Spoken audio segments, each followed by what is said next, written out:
Hello. Hello बच्चों, कैसे हो आप लोग बेटा। आज हम लोग ब्रीदिंग एंड एक्सचेंज का सेकेंड लेक्चर पढ़ेंगे बेटा। तो फटाफट हम लोग जो लास्ट क्लास में हम लोग ने पढ़ रखा था उसका एक क्विक रिवीजन करेंगे और उसके बाद हम लोग आगे का पोर्शन पढ़ना स्टार्ट करेंगे। आज हम लोग कुछ क्वेश्चंस को भी सॉल्व करेंगे, ठीक है।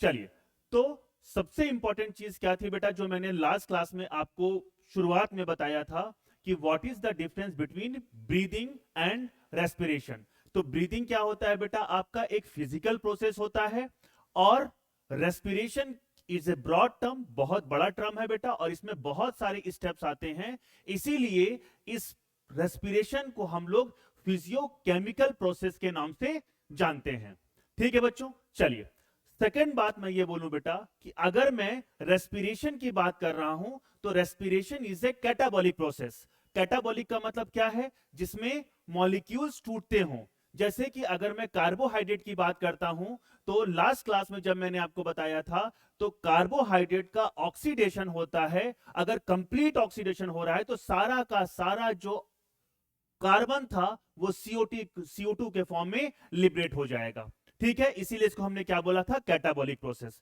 दूसरा मैंने क्या बोला था कि इसमें एनर्जी रिलीज हो रही थी, इसीलिए इसको हम लोग क्या बोलते हैं बच्चों, एक्सोथर्मिक प्रोसेस बोलते हैं। और इसको ऑक्सीडेटिव प्रोसेस के नाम से भी जानते हैं क्योंकि इसमें ग्लूकोज का ऑक्सीडेशन होता है। अब देखिए, लास्ट क्लास में मैंने आपको, जब हम अभी थोड़ा सा मैं क्विक रिवीजन कराऊंगा तो मैं आपको बताऊंगा कि जब हम लोग लास्ट स्टेप पढ़ते, जैसे रेस्पिरेशन के मैंने आपको 5 स्टेप्स बताए थे, उसको मैं वापस से डिस्कस करूंगा क्योंकि मुझे एक्सटर्नल और इंटरनल रेस्पिरेशन आपको बताना है, ठीक है बच्चों। चलिए, तो अगर मैंने रेस्पिरेशन की बात की थी तो फर्स्ट स्टेप था रेस्पिरेशन का क्या बेटा, ब्रीदिंग, जिसको हम पल्मोनरी वेंटिलेशन भी बोलते हैं। वेंटिलेशन का मतलब सिंपल सा मीनिंग होता है बेटा कि हवा का अंदर आना और बाहर जाना। पल्मो जहां भी वर्ड आ जाए इसका मतलब वो सिंपल सा रिलेटेड किससे होता है, आपका लंग से। तो पहला स्टेप क्या था, पल्मोनरी वेंटिलेशन या ब्रीदिंग, ठीक। सेकेंड स्टेप क्या था, जब ऑक्सीजन आपके लंग में पहुंच जाएगी तो ऑक्सीजन लंग से निकलकर ब्लड में जाएगी और उसी ब्लड से कार्बन डाइऑक्साइड निकल के लंग में आ जाएगी। लंग का मतलब, मेरा कहने का मतलब क्या है, एल्वेलाई में आ जाएगी, ठीक है बच्चों। ये आपका सेकेंड स्टेप था। थर्ड स्टेप में क्या होता है कि इस ऑक्सीजन को हार्ट के थ्रू होते हुए हम लोग कहां पहुंचाएंगे बेटा, आपका बताइए, टिश्यू में पहुंचाएंगे। ये आपका था third step, that is transport of gases. अब टिश्यू क्या करेगा, ऑक्सीजन को लेगा, उसका जो भी काम होगा वो अपन देखेंगे जब हम लोग पढ़ेंगे सेलुलर रेस्पिरेशन में।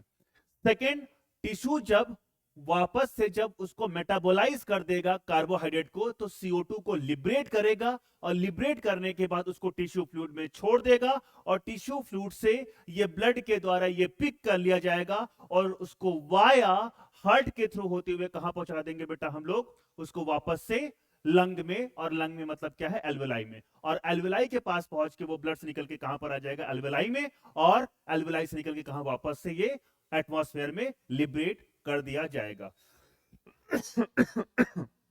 चलिए, थोड़ा तबियत खराब है बेटा इसलिए थोड़ा एक दो बार खांसी आएगी तो मैनेज कर लीजिएगा। चलिए, तो मैंने यहां पर आपको 5 स्टेप बता दिए। पहला मैंने क्या बोला, बताइए, पल्मोनरी वेंटिलेशन। दूसरा, exchange between alveoli and blood. Third, transport of gases. Fourth, exchange of gases between blood and tissue. And fifth क्या था बेटा आपका, सेलुलर रेस्पिरेशन, ठीक है। और इसी प्रोसेस में हम लोग एनर्जी का फॉर्मेशन करते हैं, ठीक है। इतनी बात मुझे समझ में आ गई थी, ठीक। तो अगर मैं यहां पर अगर बात करता हूं ग्लूकोज का, देखिए मैं बहुत ज्यादा डिटेल में नहीं जा रहा हूं, एक मैंने क्विक रिवीजन बना रखा है बेटा तो हम लोग उसी को फॉलो करेंगे। ग्लूकोज 6 कार्बन का होगा और याद रखिएगा एक पोर्शन और आप सेलुलर रेस्पिरेशन में पढ़ते होंगे, तो चाहे एरोबिक रेस्पिरेशन हो चाहे एनएरोबिक रेस्पिरेशन हो, चाहे ऑक्सीजन प्रेजेंट हो चाहे ऑक्सीजन एब्सेंट हो, दोनों में ग्लाइकोलाइसिस का जो स्टेप होता है वो कॉमन होता है। ग्लाइकोलाइसिस तो चलेगा ही चलेगा। चलिए, मैं आपको यहां पर एक क्वेश्चन देता हूं, आपने जब कभी भी ग्लाइकोलाइसिस पढ़ा होगा तो आपने वहां पर 8 एटीपी, नेट गेन तो खैर अगर मैं बताऊं तो 2 एटीपी का होता है, बनते 4 हैं, 2 खर्च हो जाते हैं, 2 एटीपी का नेट गेन होता है, नेट गेन होता है, और 2 क्या बनते हैं बेटा आपके, NADH2 बनते हैं, बिल्कुल सही बात है, ठीक है। तो कुल मिला के अगर 8 एटीपी की अगर हम बात कर रहे हैं तो वो होता है। लेकिन जब आपने बोला भी कि कुछ भी हो, चाहे एरोबिक हो चाहे एनारोबिक हो, चाहे एरोबिक हो चाहे एनारोबिक हो, उसमें ग्लाइकोलाइसिस तो चलेगा। अब यहां पर अगर 8 एटीपी का फॉर्मेशन हो रहा है, तो जब कभी भी हम लोग एनएरोबिक रेस्पिरेशन पढ़ते हैं तो उसमें हम लोग 2 एटीपी क्यों लिखते हैं, 8 एटीपी क्यों नहीं लिखते हैं? इसका आंसर आप खोजिएगा और मिलेगा तो ठीक है, कमेंट सेक्शन में मुझे बताइएगा, और अगर नहीं भी जानते होंगे तो इसका मैं नेक्स्ट क्लास में आपको इसका आंसर बताऊंगा। खोज के आना, सोच के आना कि इसके पीछे क्या रीजन है। अगर 2 NADH2 कहां गए, वो 2 NADH2 जो बने थे ग्लाइकोलाइसिस में, वो कहां चले गए? चलिए, तो ग्लाइकोलाइसिस हुआ बेटा, 6 कार्बन था, ग्लाइकोलाइसिस में हमने क्या बनाया, 2 कार्बन का 2 कार्बन का 2 नहीं 3 कार्बन का 3 कार्बन का पायरुविक एसिड बनाया, ठीक है। अब यहां पर 2 मॉलिक्यूल्स पायरुविक एसिड के बनते हैं, मैं बहुत ज्यादा डिटेल में नहीं जाऊंगा बेटा, ठीक है। अब इस पायरुविक एसिड का भविष्य या फेट इस बात पर डिपेंड करेगा कि ऑक्सीजन प्रेजेंट है कि ऑक्सीजन एब्सेंट है। अगर ऑक्सीजन प्रेजेंट है तो ये पार्टिसिपेट करेगा लिंक रिएक्शन में, और यहां पर फॉर्मेशन होगा एसिटाइल कोएंजाइम ए का। एसिटाइल कोएंजाइम ए आपका ऑक्सैलो एसिटिक एसिड से जुड़कर बनाएगा साइट्रिक एसिड, और स्टार्ट हो जाएगा आपका क्रेब्स साइकिल। और इसी में से जो क्रेब्स साइकिल की बात करूं और ग्लाइकोलाइसिस की बात करूं, चाहे मैं लिंक रिएक्शन की बात करूं, ये जितने भी यहां पर NADH2 का फॉर्मेशन होता है, इसको हम लोग ETS में ले जाएंगे, और उसको हाई एनर्जी इलेक्ट्रॉन्स होते हैं बेटा, जब लो एनर्जी में आएंगे तो सिंपल सी बात है, एनर्जी लिबरेट होगी, और उस एनर्जी को हम लोग एटीपी के फॉर्म में स्टोर कर लेंगे, ठीक है। चलिए, तो मैंने यहां पर क्या बोला, वही सेम चीज लिख रखी है कि ऑक्सीजन प्रेजेंट हुई तो एसिटाइल कोएंजाइम ए बना, ये लिंक रिएक्शन में बनता है, ये क्रेब, फिर ये एसिटाइल कोएंजाइम में क्रेब साइकिल में जाएगा, और क्रेब साइकिल से फिर जितने भी यहां पर क्या बने होंगे आपके NADH2 ETS में जाएंगे, और हम लोग उससे क्या बना लेंगे, एनर्जी, और यहां पर भी CO2 लिबरेट होगी, और क्रेब साइकिल में भी CO2 लिबरेट होगी। ये आप देखेंगे सेलुलर रेस्पिरेशन में। तो ये वाला प्रोसेस मैंने क्या बना रखा है, ये वाला जो प्रोसेस है बेटा, ये है आपका एरोबिक रेस्पिरेशन। ये आपके अंदर किसके अंदर आएगा बच्चों, ये वाला किसके अंदर आएगा, आपका एरोबिक रेस्पिरेशन। बिल्कुल सत्य वचन, बिल्कुल सत्य वचन। और अगर हम लोग यहां पर बात कर रहे हैं बेटा, तो देखो यहां पर मैंने यहां पर कंप्लीट ऑक्सीडेशन होता है, याद रखिएगा, लास्ट क्लास में मैंने बताया था कि यहां पर कंप्लीट ऑक्सीडेशन होगा और यहां पर इनकम्प्लीट ऑक्सीडेशन होगा। देखो यहां पर इनकम्प्लीट ऑक्सीडेशन हुआ है, तभी तो सारा का सारा कार्बन CO2 के फॉर्म में लिबरेट नहीं हुआ है, इससे क्या बन गया, अल्कोहल, और किसी किसी जगह बेटा एसिड का फॉर्मेशन भी हो सकता है। चलिए, तो यहां पर अगर हम बात कर रहे हैं तो यहां पर ये क्या है बेटा, आपका एनएरोबिक रेस्पिरेशन। मुझे लगता है कि मैंने इतनी बार एरोबिक और एनारोबिक आपको बोल दिया है बेटा, तो अब आपको समझ में आ गया होगा कि मैं क्या बोलने की कोशिश कर रहा हूं। तो ये वाला पोर्शन भी आपको समझ में आ गया। अब अगर देखिए बेटा, यहां पर मैंने लास्ट क्लास में आपको बताया था कि ब्रीदिंग और रेस्पिरेशन में क्या डिफरेंस है। ब्रीदिंग क्या है आपका, फिजिकल प्रोसेस है, और रेस्पिरेशन क्या है बेटा, आपका फिजियो केमिकल प्रोसेस है, फिजियो केमिकल प्रोसेस। मैंने अभी कुछ देर पहले बोला था कि ये कैटाबॉलिक प्रोसेस है। कैटाबॉलिक क्यों बोला था, क्योंकि इसमें ग्लूकोज को हम लोग तोड़ रहे हैं, ठीक है बेटा। एक्सोथर्मिक क्योंकि यहां पर एनर्जी लिबरेट हो रही है, और ऑक्सीडेटिव प्रोसेस क्यों बोल रहे हैं, क्योंकि इसमें ग्लूकोज का क्या होता है, ऑक्सीडेशन। चलिए, मैं आपके लिए एक क्वेश्चन और छोड़ देता हूं।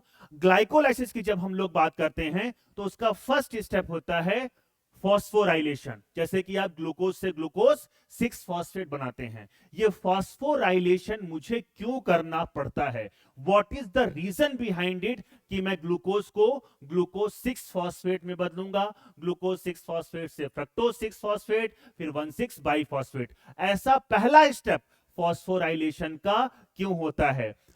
सोचिएगा, समझिएगा, क्योंकि नेचर में अगर कोई भी चीज हो रही है बेटा, तो वो किसी ना किसी रीजन से होती है। बिना रीजन के कोई काम नहीं करते हैं आपका नेचर। जैसे कि आपकी बात करूं बेटा, तो आप तो किसी भी काम को कुछ रीजन होता है, कुछ का रीजन नहीं होता है, लेकिन हाँ कि कुछ का बेफालतू में ही काम किए जा रहे हैं, ठीक है। लेकिन नेचर अगर कोई काम कर रहा है तो उसके पीछे कोई ना कोई रीजन जरूर होता है, ठीक है बच्चों। चलिए अब हम लोग आगे चलते हैं क्विक रिवीजन के बाद। मैंने आपको 5 स्टेप्स पढ़ाए थे बेटा, मैंने आपको 5 स्टेप पढ़ाए थे, उसको मैं वापस से रिवाइज कराऊंगा और उसके बाद फिर मैं कुछ चीजें लूंगा। देखिए ध्यान से सुनना बेटा, मैं क्या बोलने की कोशिश कर रहा हूं। ये है आपका नोज, ये है आपका एक्सटर्नल नॉस्ट्रिल या एक्सटर्नल लेयर्स, बताऊंगा बाद में मैं, ठीक है। यहां से आपने एयर ली, यहां से आपने एयर ली, ये एयर नेजल चैम्बर से होते हुए, नेजोफेरिंग से होते हुए, लैरिंगोफेरिंग से होते हुए ये कहां पर जाएगी बेटा? आपके विंड पाइप में जाएगी। कहां जाएगी? विंड पाइप में। और विंड पाइप से जाने के बाद उसके बाद ये हम लोग कहां पर पहुंचा देंगे? एल्वेलाई में आपने क्या पहुंचा दी? एयर पहुंचा दी, ठीक है। ये है इसका पाथ, ठीक है। इस वाले ये जो मैंने फ्लैप लाइक स्ट्रक्चर बना रखा है बेटा, ये जो मैंने फ्लैप लाइक स्ट्रक्चर बना रखा है, that is epiglottis, that is epiglottis, epiglottis, ठीक है। और अगर हम लोग बात कर रहे हैं इसके पीछे एक और ट्यूब होती है जिसको हम लोग क्या बोलते हैं? ईसोफेगस बोलते हैं। क्या बोलते हैं बच्चों? ईसोफेगस बोलते हैं। तो ये जब आप खाना खा रहे होते हैं तो मम्मी पापा बचपन में बोलते थे कि खाना खाते समय बात नहीं करते हैं। क्यों बोलते थे ऐसा? उनको साइंटिफिक रीजन थोड़ा बहुत ये नहीं पता था, लेकिन उनको पता था कि अगर खाना खाओगे, खाना खाते समय अगर बात करोगे, तो क्योंकि जो भी आप बेटा बात कर रहे हो वो जो भी आप एक्सपायर कर रहे हो, तो जब मैं अभी पढ़ाऊंगा ट्रू वोकल कॉर्ड और फॉल्स वोकल कॉर्ड, तो ट्रू वोकल कॉर्ड पे जब आपका एयर टकराएगी तो उनमें वाइब्रेशन होंगी, तो आपकी आवाज निकलेगी जिसको हम लोग बोलते हैं फोनेशन, और उस आवाज को स्पीच में कन्वर्ट करोगे थ्रू टंग। ये सब बात मैं करूंगा धीरे धीरे। इतनी बात समझ में आ गई? तो एक्सपीरेशन, तो जब आप बेटा खाना खाओगे तो खाना खाते समय एक्सपीरेशन के लिए एपिग्लॉटिस तो खुला होना चाहिए, और अगर एपिग्लॉटिस खुला हुआ रह गया और उसी टाइम पे आपने बात कर ली, आप डिग्लूटिनेशन कर रहे हो बेटा, तो हो सकता है कि ये खाना ईसोफेगस में ना जाके आपके विंड पाइप में चला जाए, और खुदा ना खास्ता अगर ये खाना आपके लंग में गलती से पहुंच गया बेटा, तो ये बहुत ज्यादा इंफेक्शन कॉज कर सकता है और निमोनिया जैसी कंडीशन हो सकती है, या इन लंग में इंफेक्शन हो सकता है। चलिए, तो इतनी बात मुझे समझ में आ गई कि खाना खाते समय बात नहीं करनी चाहिए। चलिए, अब इस एयर को हमने यहां पर पहुंचा दिया। अब ये एयर की अगर हम बात कर रहे हैं बच्चों, सुनते रहना, बिल्कुल कहानी है बेटा, एकदम लप्पू है सब कुछ, ठीक है। तो अब इस ऑक्सीजन को मैंने कहां पर पहुंचा दिया? इस एल्वियोलाई में पहुंचा दिया। अब इस एल्वियोलाई से मैंने इस ऑक्सीजन को यहां डाल दिया, ठीक है बच्चों। अब यहां पर क्या है? ब्लड है। अब ये ब्लड के थ्रू होते हुए, अब ये ऑक्सीजन ब्लड के थ्रू होते हुए सबसे पहले कहां पर जाएगी? वाया, मैंने बोला था कुछ देर पहले, वाया हार्ट। ये हम लोग कहां पर पहुंच रहे हैं बेटा?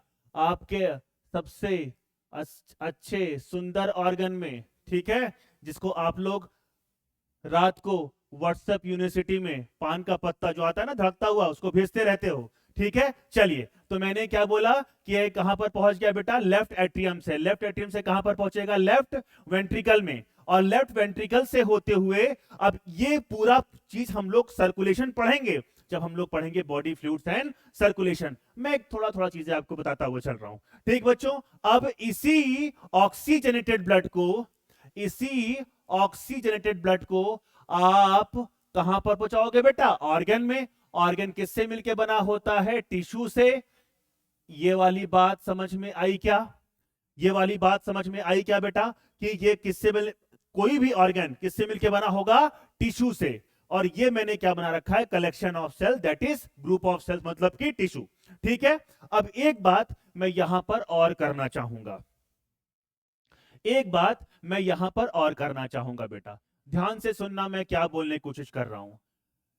ये जो मैं बेटा कुछ फ्लूइड लाइक स्ट्रक्चर बना रहा हूं सेल्स के चारों तरफ, इस फ्लूइड लाइक स्ट्रक्चर को हम लोग बोलते हैं टिश्यू फ्लूइड या extra cellular fluid.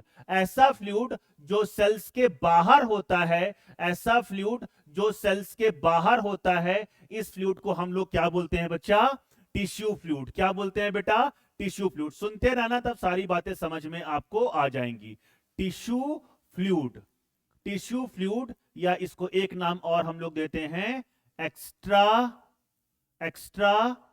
Cellular fluid. Extra cellular fluid, ऐसा फ्लूइड जो सेल्स के बाहर होगा, ऐसा फ्लूइड जो सेल्स के बाहर होगा, जो टिश्यू में होगा। ठीक है, और जो सेल्स के अंदर होता है, जिसको आप साइटोप्लाज्म बोलते हैं, उसको इंट्रासेल्यूलर फ्लूइड भी बोलते हैं। मुझे लगता है ये वाली बात समझ में अपने को आ गई। अब हम लोग इस ब्लड में क्या कैरी करके ला रहे हैं बेटा, ऑक्सीजन कैरी करके ला रहे हैं। क्या कैरी करके ला रहे हैं, ऑक्सीजन। तो अब ये ऑक्सीजन कहां पर डिफ्यूज हो जाएगी, आपका पूरा का पूरा टिश्यू फ्लूइड में। मार्क माय वर्ड, एक वर्ड मैं बोलने वाला हूं बेटा, इसको बहुत ध्यान से समझना, तभी आपको पूरी गाथा समझ में आएगी। मैंने क्या बोला कि ये जो ऑक्सीजन है ये टिश्यू फ्लूइड में, याद रखना कोई भी सेल ब्लड से डायरेक्टली एक्सचेंज कभी नहीं करती है, नेवर एवर। फिर से रिपीट कर रहा हूं, ध्यान से सुनना, कोई भी सेल, आपकी बॉडी की सेल ब्लड से कभी भी डायरेक्टली एक्सचेंज नहीं होता है, हमेशा इनडायरेक्टली एक्सचेंज होता है वाया टिश्यू फ्लूइड और एक्स्ट्रा सेलुलर फ्लूइड। तो सबसे पहले ये ऑक्सीजन टिश्यू फ्लूइड में आएगी और टिश्यू फ्लूइड से फिर इस ऑक्सीजन को बाकी की सेल्स के द्वारा ले लिया जाएगा। ये वाला पोर्शन मुझे लगता है आपको समझ में आ गया होगा। ठीक है, अब इस ऑक्सीजन का यूज करके, अब देखिए इसी सेल में मैंने ग्लूकोज भी पहुंचा दिया है, इसी ब्लड से, इसी ब्लड से बेटा मैंने क्या पहुंचा दिया है, ग्लूकोज भी पहुंचा दिया है सेल के अंदर। अब इस ग्लूकोज को ऑक्सीडाइज कौन करेगा, ऑक्सीजन। कौन ऑक्सीडाइज करेगा बेटा, ऑक्सीजन ऑक्सीडाइज करेगा। इतना बात मुझे लगता है अब आपको समझ में आ गया होगा। ऑक्सीडाइज करने के बाद एटीपी बनेगी, जो कि मैंने लास्ट क्लास में आपको बताया था बेटा कि अब इस सेल के अंदर हम क्या बना देंगे, एटीपी। और ये हर सेल क्या लिबरेट कर देगी, आपकी CO2। क्या लिबरेट कर देगी बच्चों, CO2। तो अब हम लोग यहां पर CO2 को लिबरेट कर देते हैं। तो सारे सेल ने CO2 को लिबरेट कर दिया, मतलब CO2 को बाहर निकाल दिया। कहां पर निकाला बच्चों, ये भी किसमें निकाला है, टिश्यू फ्लूइड में ही निकाला है, मतलब कि एक्स्ट्रा सेलुलर फ्लूइड में ही सारा का सारा CO2 आ गया।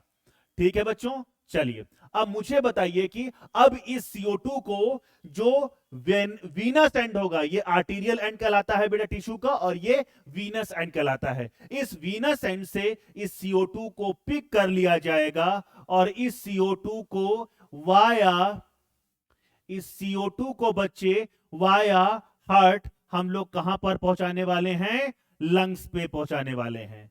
ठीक है बच्चों, तो इसको हम लोग सबसे पहले कहां पर ले जाएंगे, बताइए, राइट एट्रियम में ले जाएंगे। राइट एट्रियम से हम लोग कहां पर पहुंचेंगे बेटा, राइट वेंट्रिकल, और राइट वेंट्रिकल से हम लोग फिर इसको पुश कर देंगे, बताइए, लंग में।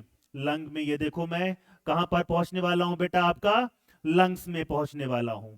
ठीक है, तो अब ये हम लोग धीरे धीरे कहां पर पहुंच रहे हैं, लंग में पहुंच गए। अब इस CO2 को कहां पर डाल दिया, एल्वेलाई में। एल्वेलाई से होते हुए ये कहां पर पहुंचेगी बेटा, अब इसको मुझे अपनी बॉडी से बाहर निकालना है। इसका मुझे क्या करना है, क्या करना है बच्चों बताओ, इसको मुझे एक्सपायर करना है।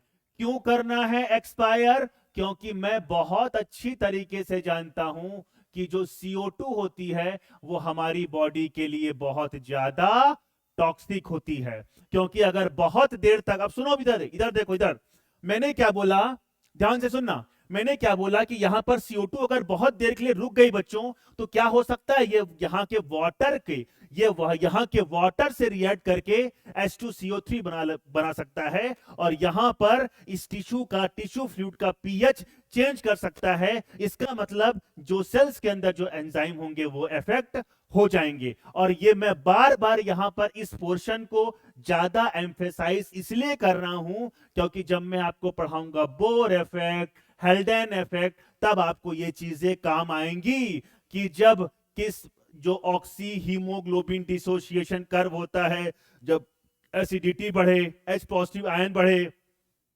तो कर्व किस साइड शिफ्ट होगा, राइट शिफ्ट होगा, लेफ्ट शिफ्ट होगा, वो सब हम लोग बात करेंगे इसी चैप्टर में। लेकिन सबसे इंपॉर्टेंट चीज क्या होता है कि बच्चे रट लेते हैं कि राइट कब शिफ्ट होगा, लेफ्ट कब। रटना है ही नहीं बेटा, एकदम सारी चीजें बहुत इजी हैं अगर आप उसको कॉन्सेप्ट क्लैरिटी के साथ पढ़ोगे तब। चलिए, तो मुझे लगता है ये वाला पोर्शन अब आपको समझ में आ गया। ठीक है, तो ये वाला जो पहला स्टेप था, जो पहला स्टेप था बेटा, वो मैंने क्या बोला था, ब्रीदिंग। ब्रीदिंग पहला स्टेप क्या था बच्चों, ब्रीदिंग। और ब्रीदिंग में हमने क्या किया था, इंस्पायरेशन और एक्सपायरेशन। जो सेकेंड स्टेप था यहां पर, ये क्या था बेटा आपका सेकेंड स्टेप, ये आपका था सेकेंड स्टेप। और सेकेंड स्टेप में हमने क्या किया था, exchange between alveoli and blood. ये थर्ड स्टेप था बेटा, जिसको मैंने क्या बोला था, ट्रांसपोर्ट। ये भी थर्ड होगा और ये भी आपका थर्ड होगा। ठीक है बच्चों, फोर्थ स्टेप जो था, बताइए क्या था fourth step, exchange between blood and tissue. या मतलब कि यहां पर जो स्टेप होगा बेटा, ये आपका फोर्थ स्टेप होगा। और यहां पर सेल के अंदर था बेटा आपका फिफ्थ स्टेप, जिसको मैंने बोला था सेलुलर रेस्पायरेशन। सेलुलर रेस्पायरेशन, ठीक है। और इसी में आप एटीपी का फॉर्मेशन करने वाले हैं। ठीक है, तो ये मैंने वापस से आपको 5 स्टेप बता दिया। तो सर जब लास्ट क्लास में आपने इस 5 स्टेप को पढ़ा दिया था, तो फालतू हमारा टाइम क्यों वेस्ट किया। नहीं बेटा, टाइम वेस्ट नहीं किया है, क्योंकि मैं यहां पर एक आपको और स्टेप पढ़ाने जा रहा हूं, एक और कॉन्सेप्ट पढ़ाने जा रहा हूं, जिसको हम लोग बोलते हैं क्या, एक एक्सटर्नल रेस्पिरेशन और एक को हम लोग बोलते हैं इंटरनल रेस्पिरेशन। अगर हम लोग एक्सटर्नल रेस्पिरेशन की बात करते हैं, ठीक है बच्चों, तो एक्सटर्नल रेस्पिरेशन में 3 स्टेप आते हैं। एक्सटर्नल रेस्पिरेशन में 3 स्टेप आते हैं। पहला स्टेप क्या आता है बेटा आपका, ब्रीदिंग। पहला स्टेप क्या आता है आपका, ब्रीदिंग। जी हां, ब्रीदिंग आपका एक्सटर्नल रेस्पिरेशन के अंदर आता है बेटा। और ब्रीदिंग में हमने किया क्या है, ब्रीदिंग में हम लोग ने एक तो इंस्पायरेशन किया है बच्चों, एक तो हम लोग ने इंस्पायरेशन किया है, और एक हम लोग ने एक्सपायरेशन किया है, जिसको आप इनहेलेशन और एक्सहेलेशन के नाम से भी जानते हैं। ठीक है, जो सेकंड स्टेप है बेटा, इसको हम लोग बोलते हैं एक्सचेंज बिटवीन। क्या बोला बेटा मैंने, एक्सचेंज बिटवीन, बताइए, blood, sorry, alveoli and blood. Exchange between alveoli and blood. Alveoli and blood, मैंने क्या बोला बच्चों, exchange between alveoli and blood. ठीक है, ये सेकेंड स्टेप भी किसके अंदर आएगा आपका, एक्सटर्नल रेस्पिरेशन। और थर्ड मैंने क्या बोला, transport of gases, transport of gases. अब अगर हम लोग बच्चों ट्रांसपोर्ट ऑफ गैसेस की बात कर रहे हैं तो यहां पर दोनों तरह का ट्रांसपोर्ट आ जाएगा। जी हां, बिल्कुल दोनों तरह का ट्रांसपोर्ट आ जाएगा। इसका मतलब अगर हम लोग ऑक्सीजन कहां से कहां ट्रेवल करा रहे थे बेटा, एल्वियोलाई, एल्वियोलाई टू टिश्यू, बिल्कुल सही बात है। हम लोग ने ऑक्सीजन को कहां से कहां ट्रेवल कराया था बच्चों, एल्वियोलाई टू टिश्यू कराया था। और अगर हम लोग ने कार्बन डाइऑक्साइड की बात की थी तो कार्बन डाइऑक्साइड को हम लोग ने ट्रांसपोर्ट कराया था बेटा, कहां से कहां तक, टिश्यू टू एल्वियोलाई, एल्वियोलाई। ठीक है, ठीक है बच्चों, ठीक है। अब जो जिसमें ऑक्सीजन ज्यादा होगा ऐसे ब्लड को हम लोग क्या बोलते हैं, ऑक्सीजनेटेड ब्लड। सब पढ़ेंगे बच्चों हम लोग, ऑक्सीजनेटेड ब्लड, बिल्कुल सही बात। ठीक है बच्चों, और जिसमें कार्बन डाइऑक्साइड रिच होगा, जिसमें कार्बन डाइऑक्साइड रिच होगा बच्चों, उसको हम लोग क्या बोलेंगे, डीऑक्सीजनेटेड ब्लड, डीऑक्सीजनेटेड ब्लड।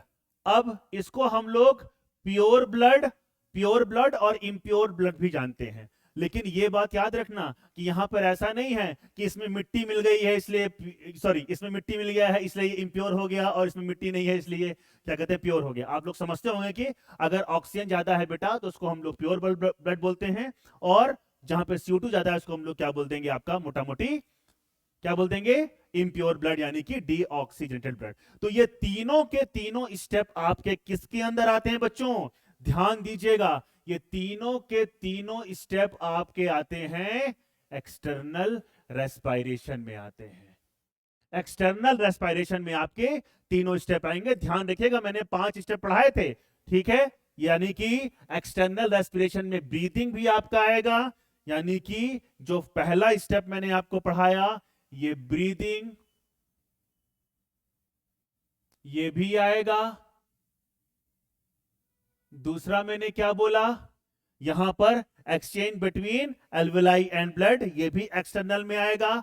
और ट्रांसपोर्ट ऑफ गैसेस, ट्रांसपोर्ट चाहे ये चाहे यहां पर, ये भी किसके अंदर आएगा, आपका एक्सटर्नल रेस्पिरेशन के अंदर आएगा। इंटरनल में क्या आएगा बेटा आपका, पहला क्या आएगा बताइए, आइए देखते हैं। अब हम लोग देखते हैं बच्चों इंटरनल रेस्पिरेशन। तो सबसे पहले अगर हम लोग सबसे पहले बात करते हैं बेटा, तो इसमें क्या होगा, oxygen uptake by tissue via tissue fluid. ठीक, तो इसमें इंटरनल रेस्पिरेशन में पहला स्टेप हम लोग किससे गुजरेंगे, पहला oxygen Uptake, oxygen Uptake by the tissue, oxygen uptake by the tissue via tissue fluid, via tissue fluid। ये वाला पॉइंट भी अपने को समझ में आ गया। तो ये पहला स्टेप हो गया। दूसरे स्टेप में हम लोग क्या करने वाले हैं बेटा, oxidation of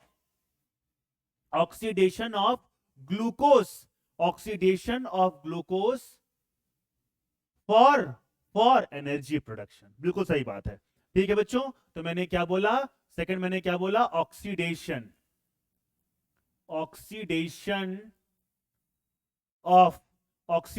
of glucose for energy production. Energy production के लिए हम लोग क्या करेंगे बेटा, ऑक्सीडेशन। किसका oxidation, oxidation of glucose, oxidation of glucose. और इसीलिए हम लोग रेस्पिरेशन को क्या बोल रहे थे, ऑक्सीडेटिव प्रोसेस बोल रहे थे। तो सारे के सारे स्टेप बिल्कुल एकदम लप्पू हैं बेटा, अगर ध्यान से समझेंगे तो। और मुझे बताइए कि थर्ड स्टेप क्या होगा, liberation of CO2, liberation of CO2 by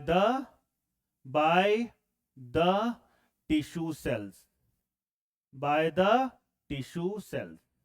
तो ये आपका क्या हो गया बच्चा, थर्ड स्टेप। और इस CO2 को फिर वीनस एंड के साइड से वेन्स कलेक्ट कर लेंगी और इसको वापस से लंग में पहुंचा दिया जाएगा और लंग से फिर इसको हम लोग एक्सपायर कर देंगे। तो ये वाला पोर्शन भी आपको समझ में आ गया। तो मुझे लगता है कि अब आपको एक्सटर्नल रेस्पिरेशन और इंटरनल रेस्पिरेशन में कोई दिक्कत नहीं हो रही होगी।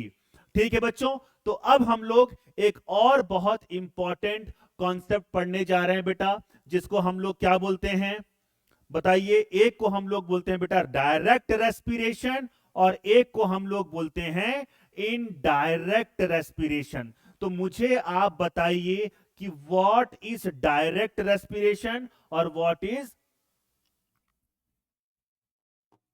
Indirect respiration. ठीक, तो चलिए डायरेक्ट और इनडायरेक्ट रेस्पिरेशन की अगर हम बात करते हैं, देखो बच्चों, मैंने पहले भी आपको बताया है कि मेरे लेक्चर्स थोड़े से आपको लेंदी जरूर लग सकते हैं, लेकिन मैं आपको गारंटी, तो देखो गारंटी वगैरह जैसी कोई चीज नहीं होती, ठीक है, लेकिन मैं आपको ये आश्वासन दे सकता हूं, आपको ये एश्योर करा सकता हूं बेटा कि जो भी आप मेरे इस लेक्चर से नोट्स बनाएंगे उससे मैक्सिमम क्वेश्चन, चाहे आप एनसीईआरटी बेस्ड किसी मॉड्यूल को सॉल्व कर रहे हो, चाहे किसी बड़ी कोचिंग का मॉड्यूल सॉल्व कर रहे हो, इस पूरे नोट से आपके मैक्सिमम क्वेश्चन बन जाएंगे। और मेरा उद्देश्य पहले भी बता रखा है बेटा कि आपका नॉलेज एनरिचमेंट करना है, मुझे आपका नॉलेज बढ़ाना है, ना कि मैं आपको मग्गू बनाऊं। हो सकता है कई सारे बच्चे मेरी बात से सहमत ना हो। देखो बेटा, मैंने सच बताऊं तो मुझे ऑनलाइन पढ़ाना उतना ज्यादा पसंद नहीं है। मुझे ऑनलाइन पढ़ाना, क्योंकि जब तक, देखिए मैं इस फील्ड में आया था पैशन वाइज, मुझे बच्चों का जब चेहरा दिखता है, जब उनके चेहरे पे हंसी दिखती है कि उनको ये कॉन्सेप्ट समझ में आ गया, तो मुझे अच्छा लगता था, क्योंकि मैं इसी पर्पस से इस फील्ड में आया था। क्योंकि लिटरली मैं बताऊं आपको तो मेरा पढ़ाना पैशन हुआ करता था। मैंने बहुत सारी बड़ी बड़ी कोचिंग्स में पढ़ाया, बहुत सारी बड़ी बड़ी कोचिंग्स में, मैं उनका नाम नहीं लूंगा, लेकिन हर जगह मुझे इसीलिए क्रिटिसाइज किया गया कि सर ज्यादा पढ़ाते हैं, सर ज्यादा पढ़ाते हैं, सर 7 लेक्चर की चीज को 10 लेक्चर में पढ़ाते हैं। कोई बात नहीं ना बेटा, मैं अगर आपको एनसीईआरटी से 10 पेज एक्स्ट्रा पढ़ा दूंगा तो उसमें क्या हो जाएगा। मुझे बताइए कि ज्यादा पढ़ाना कब से बुरा होने लगा। ठीक है, ऐसा नहीं कि मैं आपको एमबीबीएस का ही पढ़ा दूंगा, ठीक है, मेरा हमेशा से यही मतभेद रहा कोचिंग के उनके ओनर से कि भैया आप ज्यादा पढ़ाते हो। मैं बोला मैं ज्यादा नहीं पढ़ाता हूं, बच्चों का नॉलेज एनरिच करने के लिए कुछ चीजें एक्स्ट्रा बताता हूं।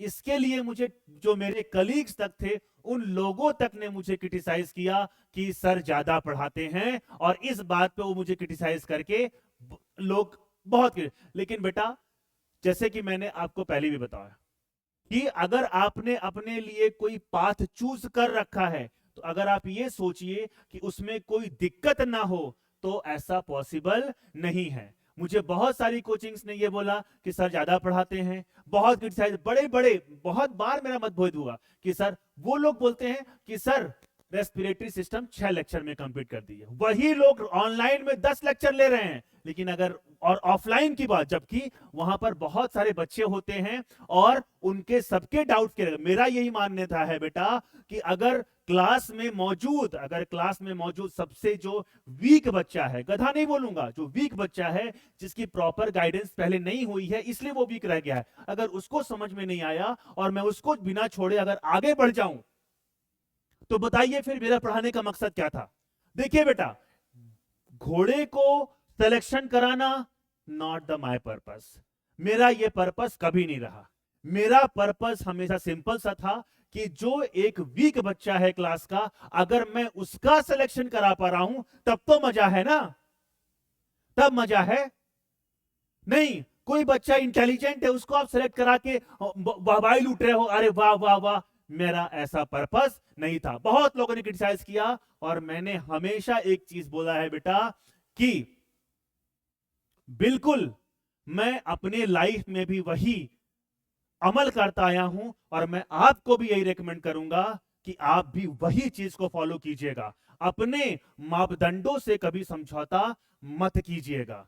मैं एक मतलब ये मेरा कोट है जिसको मैंने बहुत बार बच्चों में बोला है कि हम भी दरिया हैं, हम भी दरिया हैं, हमें अपना हुनर मालूम है, हम भी दरिया हैं, हमें अपना हुनर मालूम है, जिस तरफ भी चल पड़ेंगे रास्ता हो जाएगा। तो अपने आप को दरिया बनाओ कि जिस तरफ भी चलोगे वो रास्ता हो जाएगा बेटा।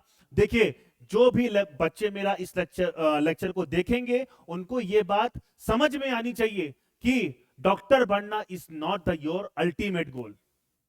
बहुत सारे ऐसे बच्चे होंगे, देखिए बेटा 25 लाख बच्चे बैठते हैं, 50,000 का सिलेक्शन होता है, आपको सिलेक्शन का रेशियो पता है, लेकिन आप अपनी मेहनत प्रॉपर कीजिए और मेहनत में कोई कमी न छोड़िए। बाकी ऊपर वाला जो है ना बेटा, वो अगर आपका भला चाहता होगा, बिल्कुल चाहता है वो भला, बिल्कुल चाहता है वो भला बेटा, तो आपके साथ कभी बुरा नहीं होने देगा। अगर आपने मेहनत की है तो वो मेहनत कभी भी आपकी वेस्ट नहीं होगी, कभी भी वेस्ट नहीं होगी बेटा, कभी वेस्ट नहीं होगी आपकी मेहनत, कहीं ना कहीं वो आपको काम आएगी। बिलीव मी, हो सकता है कि कुछ टाइम के लिए आपको ये लगे कि नहीं यार मेरा सिलेक्शन नहीं हुआ, ये नहीं हुआ, वो नहीं हुआ, अभी आप मान के चलो। देखो बेटा, मैंने हमेशा ये चीज आप सब लोगों को गाइड किया है कि फ्यूचर में क्या होने वाला है वो आपको नहीं पता। आप अपने करंट में जी के जो भी आपका कर्म है उसको करते चलो, ठीक है। और टफनेस तो आएगी ना बेटा,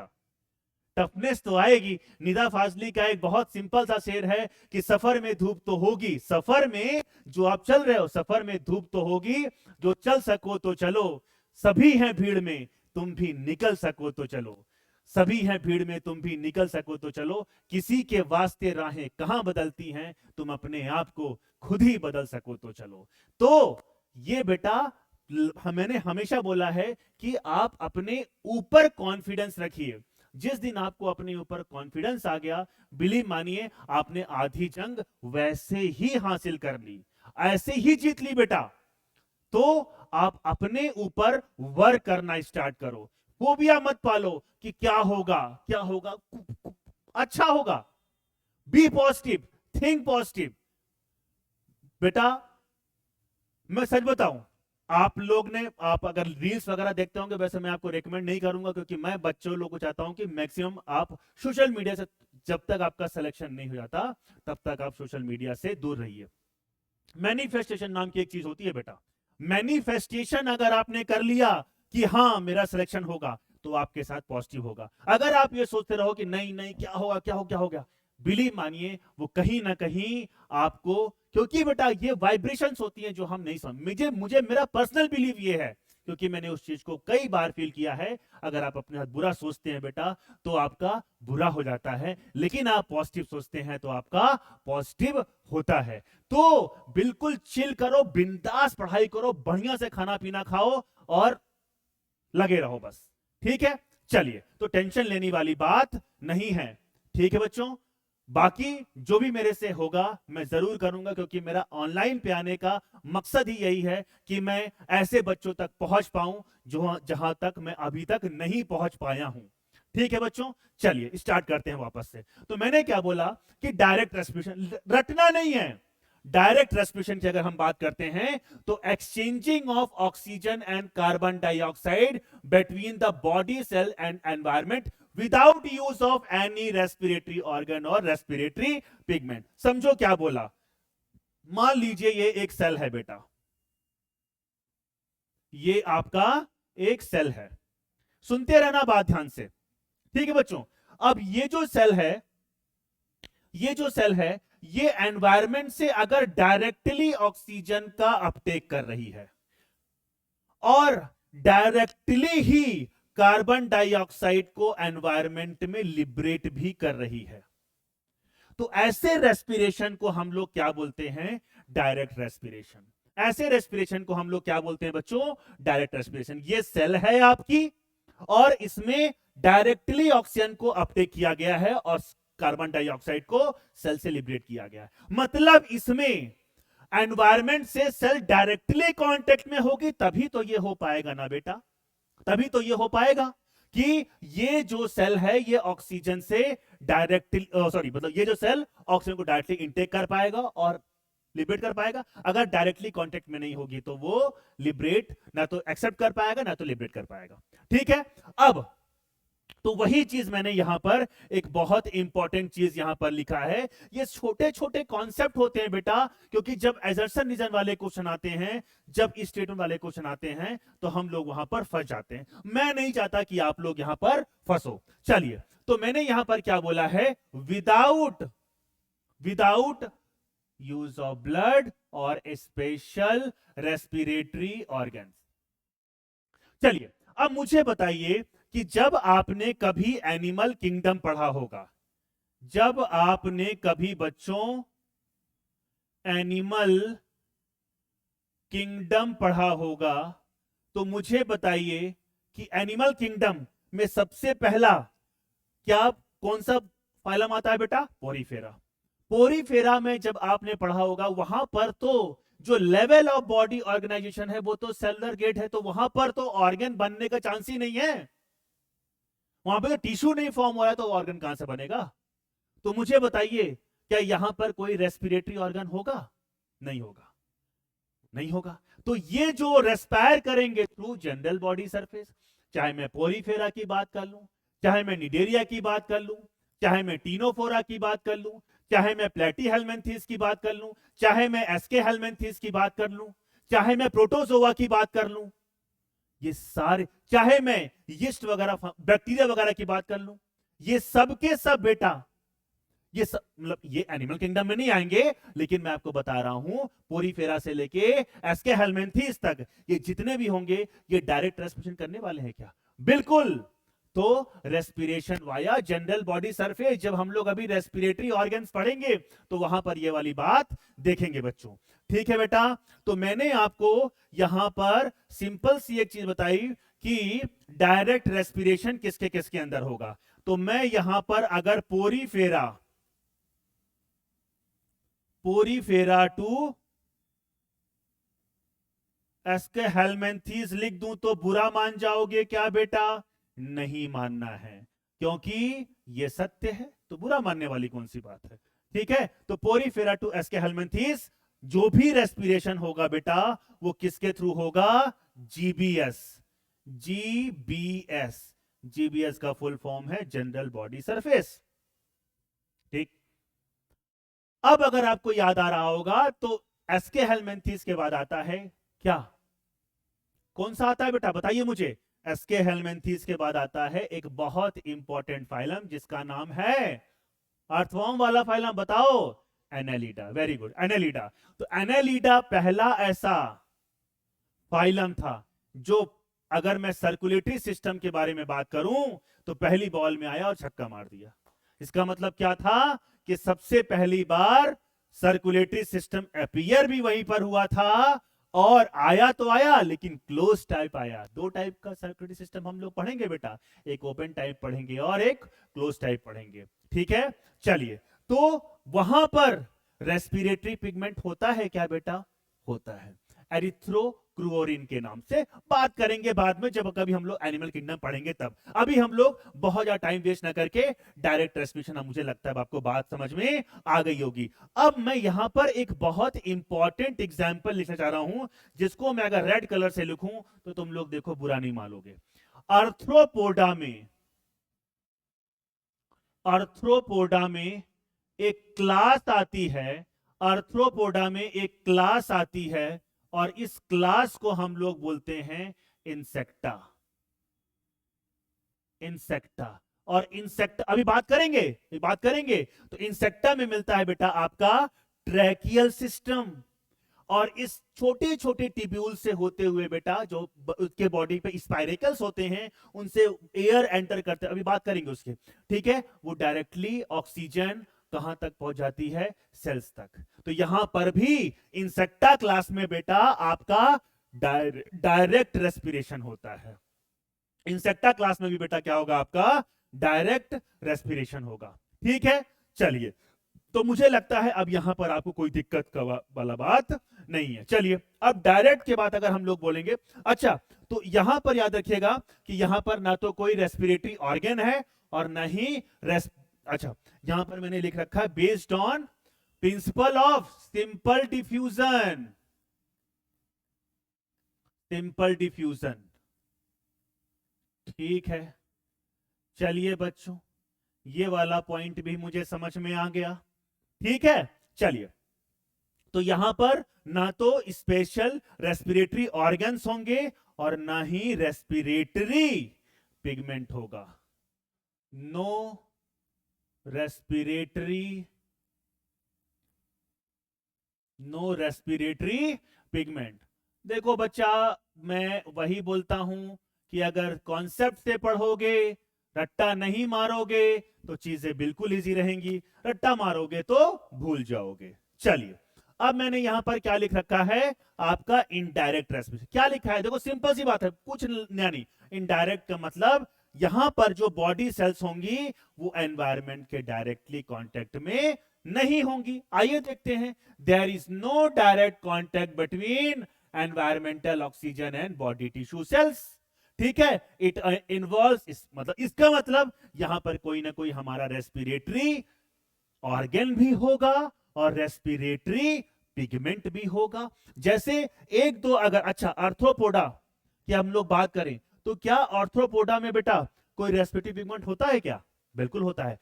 याद रखना, इंसेक्टा क्लास की बात नहीं कर रहा हूं मैं, इंसेक्टा क्लास की बात नहीं कर रहा हूं। एक क्रस्टेशियंस होते हैं जैसे कि प्रॉन, प्रॉन में रेस्पिरेटरी पिगमेंट होता है, दैट इज हीमोसाइनिन, पढ़ेंगे हम लोग एनिमल किंगडम में। वैसे ही एक अगर हम लोग और बात करें मोलस्का में, Mollusca presence of haemocyanin pigment, presence of haemocyanin pigment is the characteristic feature of Mollusca. Mollusca का कैरेक्टरिस्टिक फीचर है हीमोसाइनिन पिगमेंट का प्रेजेंट होना। आ गई बात समझ में बच्चों? चलिए, तो मुझे लगता है ये वाला पॉइंट समझ में आ गया कि यहां पर स्पेशल आपके रेस्पिरेटरी ऑर्गन्स भी होंगे और आपका बच्चा रेस्पिरेटरी पिगमेंट भी होगा। अब मुझे बताओ कि यहां पर एग्जांपल्स क्या होंगे, यहां पर एग्जांपल क्या होगा। इंसेक्टा क्लास को छोड़ो तो ऑर्थ्रोपोड आ जाएगा क्या, बिल्कुल आएगा। एनिलिडा आएगा क्या, बिल्कुल आएगा, वहां पर है, ठीक। तो अगर हम बात करें यहां पर तो मोलस्का आएगा क्या, बिल्कुल इसमें आ जाएगा, मोलस्का भी आ जाएगा, ठीक है। तो यहां पर आपका ये होमवर्क है, आपका ये होमवर्क है कि आप देख के लाइए कि क्या क्या आपका इनडायरेक्ट रेस्पिरेशन के अंदर आएगा, क्या क्या आपका इनडायरेक्ट रेस्पिरेशन के अंदर आएगा। इसका मतलब कौन कौन से, चलिए मैं लिख ही देता हूं। जैसे कि अगर मैं बात करता हूं किसकी, क्रस्टेशियंस की, क्रस्टेशियंस किस में आएंगे बेटा आपके, क्रस्टेशियन का एग्जांपल क्या होता है, प्रॉन, पढ़ोगे तुम लोग प्रॉन। और प्रॉन की अगर हम लोग बात कर रहे हैं तो ये किस में आएगा बेटा आपका, आर्थ्रोपोड, आर्थ्रोपोड्स, ठीक।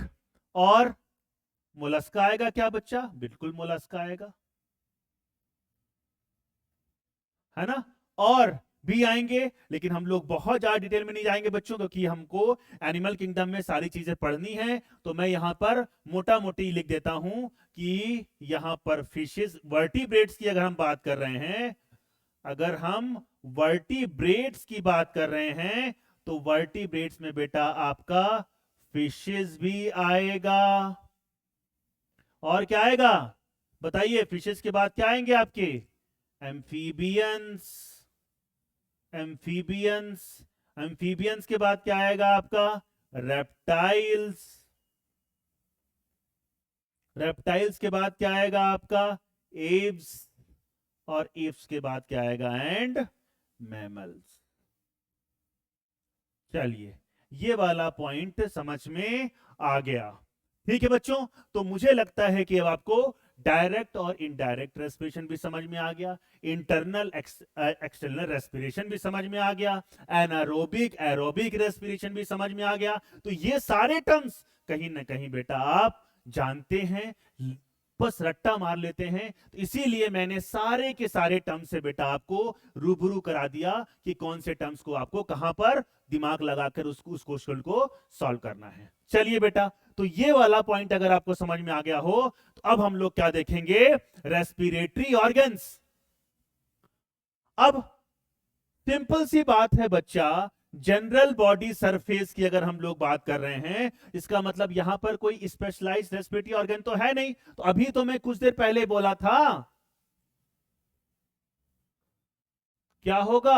Occurs occurs through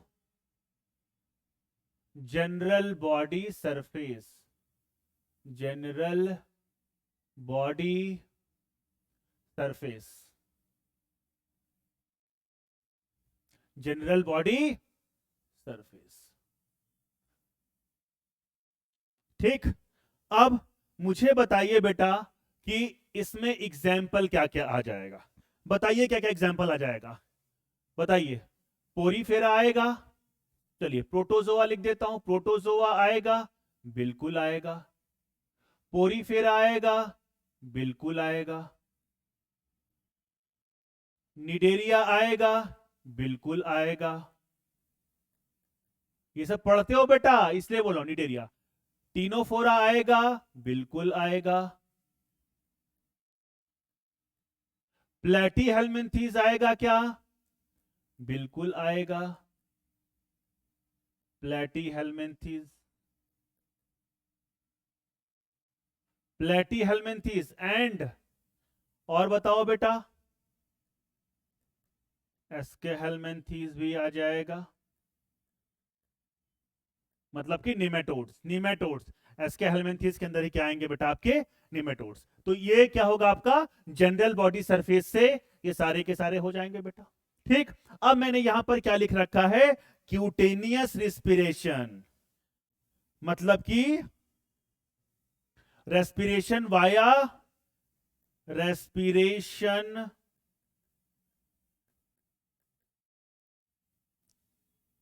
via moist non living cuticle. Via moist non living cuticle और स्किन। ठीक है बच्चों, तो याद रखना यहां पर बेटा नॉन लिविंग क्यूटिकल या स्किन से जब अगर हम लोग रेस्पिरेशन करते हैं, तो ऐसे रेस्पिरेशन को हम लोग क्यूटेनियस रेस्पिरेशन बोलते हैं। जैसे कि बेटा अगर आपने बहुत ज्यादा, अगर प्यारा सा एक तुन्नू सा, अगर आपने क्या देखा होगा? अर्थवॉर्म देखा होगा। अभी तो बरसात का मौसम भी चल रहा है, तो आपने देखा होगा कि अर्थवॉर्म के ऊपर बेटा एक पतली सी स्लाइमी लेयर होती है, और इसको हम लोग क्या बोलते हैं बच्चा? क्यूटिकल। इसको हम लोग क्या बोलते हैं? क्यूटिकल। ठीक है, ये एक नॉन लिविंग लेयर है। ये क्या है बेटा? ये क्यूटिकल है।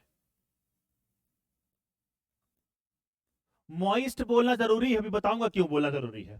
ठीक है बच्चों, तो याद रखिए कि ये जो ऑक्सीजन होगी ये मॉइस्ट क्यूटिकल में क्या हो जाएगी, डिसॉल्व हो जाएगी, और ये धीरे धीरे डिफ्यूज होकर कहां पर आ जाएगा, आपका स्किन से होते हुए बॉडी में पहुंच जाएगा। मुझे लगता है ये वाला पॉइंट समझ में आ गया क्या। तो अर्थवॉर्म से अगर क्यूटेनियस रेस्पिरेशन पूछेंगे बेटा तो किसमें होता है आपका, बताइए एग्जाम्पल।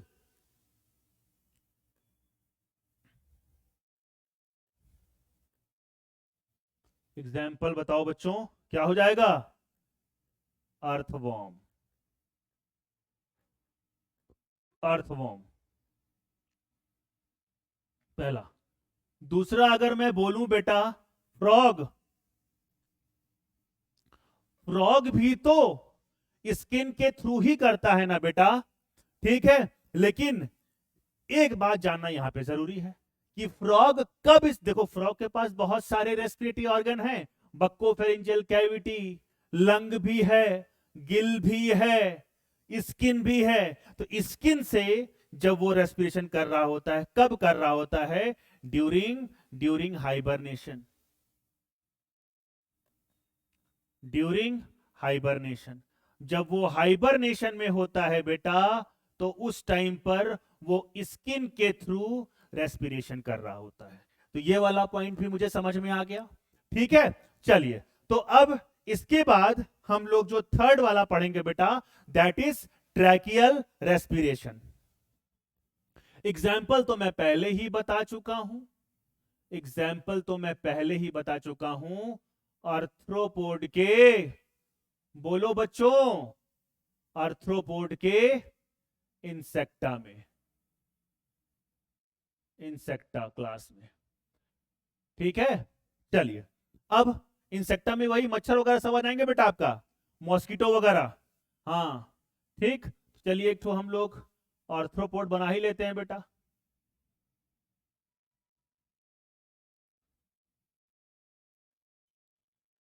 मेरी मेरी ड्राइंग को बेटा थोड़ा सा इग्नोर कीजिएगा आप, मैं यहां पर जो दिखाने की कोशिश कर रहा हूं वहां तक समझिएगा। ये मैं बॉडी वॉल के ऊपर बेटा कुछ स्मॉल स्मॉल पोर बना रहा हूं, ये आप आर्थ्रोपोड समझिए। क्या बात है सर, कितना अच्छा आर्थ्रोपोड बनाए हो आप, तुम लोग से तो अच्छा ही बनाए हो नालायकों। ठीक, तो मैंने क्या बोला बच्चों कि ये जो आर्थ्रोपोड के बॉडी वॉल पर जो तुन्नू तुन्नू से जो मैंने होल्स बनाए हैं इसको हम लोग स्पाइरिकल बोलते हैं, स्पाइरिकल बोलते हैं। और इसी स्पाइरिकल को हम, इसीलिए स्पाइरिकल्स के होते हुए ऑक्सीजन यहां पर एंटर करती है बेटा, इसीलिए इसको स्पाइराकुलर, स्पाइराकुलर रेस्पिरेशन के नाम से भी जाना जाता है, स्पाइराकुलर रेस्पिरेशन के नाम से भी हम लोग इसको जानते हैं बेटा, ठीक है। चलिए, तो मुझे लगता है ये वाला पॉइंट अब आपको समझ में आ गया होगा, ठीक। अब इधर देखो बेटा, अब ध्यान से देखना, ये मैंने क्या बना दिया, स्पाइरिकल। इसके इसके अंदर बॉडी में बहुत छोटी छोटी क्या होंगी बेटा, आपकी टिब्यूल्स होंगी, नेटवर्क होगा टिब्यूल्स का, छोटी छोटी टिब्यूल्स का क्या होगा बेटा, आपका नेटवर्क होगा।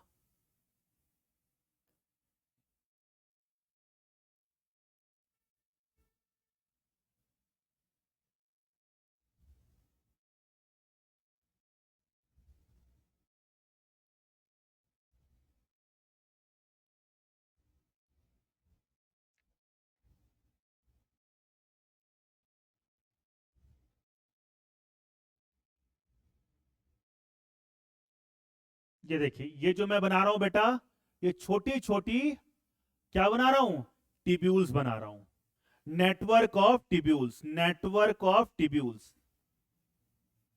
ये मैंने क्या बना दिया, नेटवर्क ऑफ टिब्यूल्स। लिख देता हूं इसको मैं, ये क्या है आपका, network of tubules, network of tubules. ठीक बच्चों, और ये क्या है आपका, ये वाला जो पोर्शन मैंने बना रखा है बेटा, ये है आपका स्पाइरिकल स्पाइरिकल इसी के थ्रू होते हुए ऑक्सीजन। अब देखिए लास्ट छोर पे मुझे क्या मिलेगा, बॉडी सेल्स मिलेंगी। लास्ट छोर पे मुझे क्या मिल जाएगा बेटा, बॉडी सेल्स मिल जाएंगे। देखो ये बॉडी सेल्स हैं।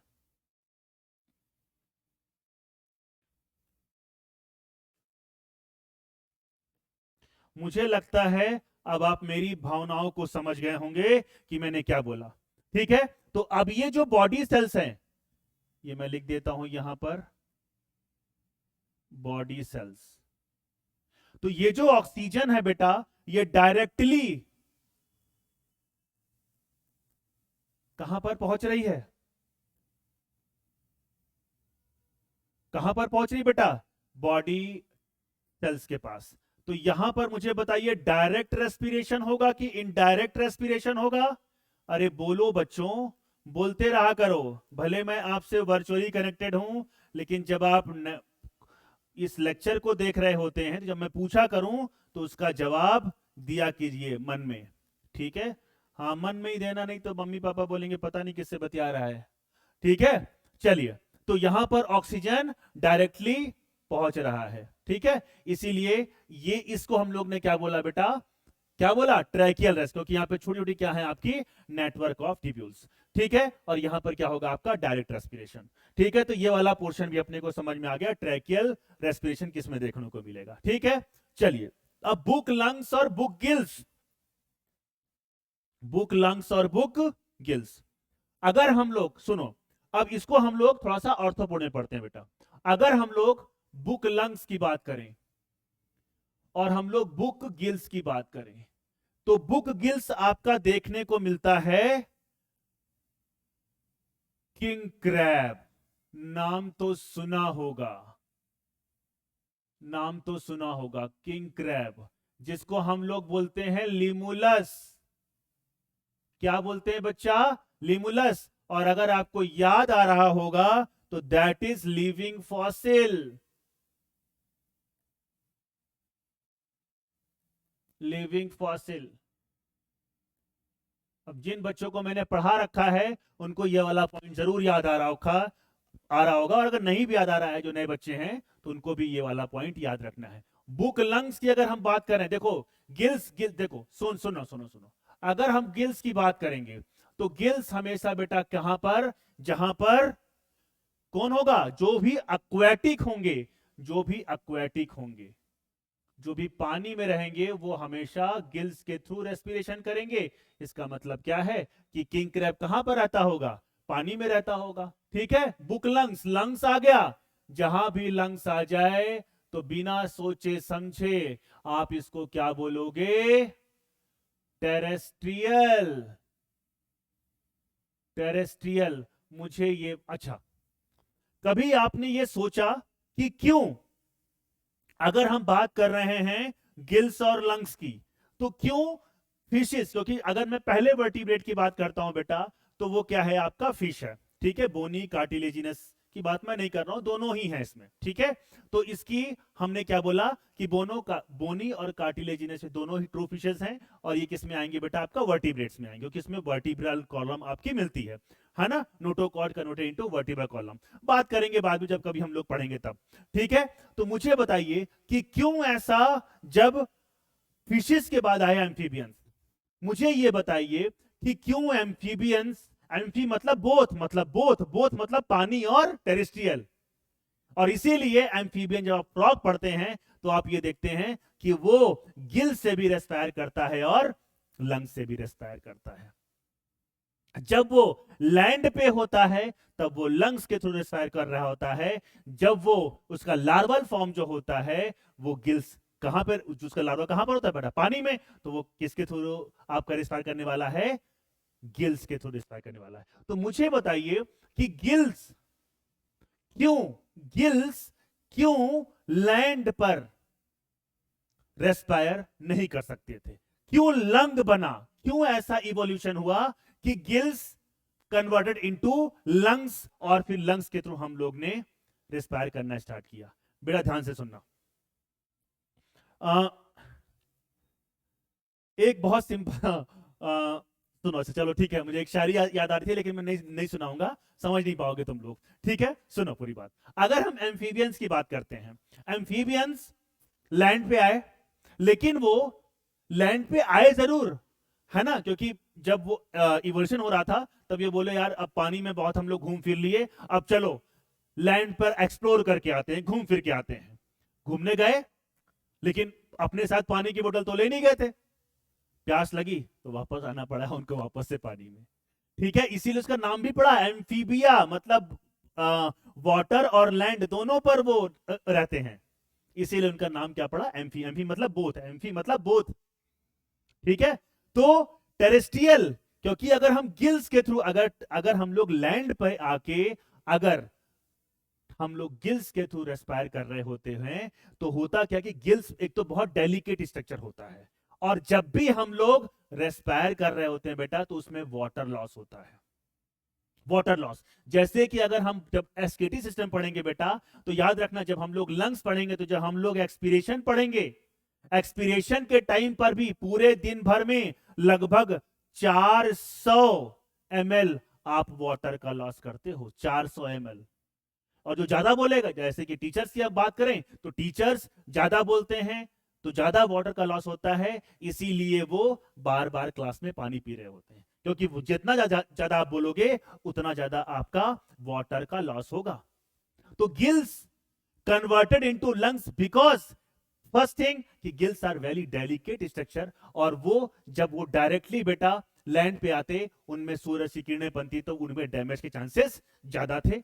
दूसरा पॉइंट ये था बेटा कि गिल्स को बहुत मॉइस्ट होना पड़ता है रेस्पिरेशन करने के लिए, और अगर मॉइस्ट होगा तो बहुत ज्यादा हमें पानी की जरूरत पड़ेगी गिल्स को मॉइस्ट रखने के लिए, क्योंकि हम टेरेस्ट्रियल पे आए हैं, हम लैंड पे आए हैं, इसीलिए हमारे पास उतना पानी नहीं है, और इसीलिए हमें अपने वाटर को कंजर्व रखना होता है। हमें अपनी बॉडी में वाटर को कंजर्व रखना होता है, ताकि हम अपने ज्यादातर मतलब अपने बॉडी में पानी की कमी ना होने दें। ये सब मैं बात करूंगा जब मैं पढ़ाऊंगा आपको एसकेटी सिस्टम, तब थोड़ा सा वापस से पढ़ाऊंगा, अभी वापस आ जाते हैं हम लोग।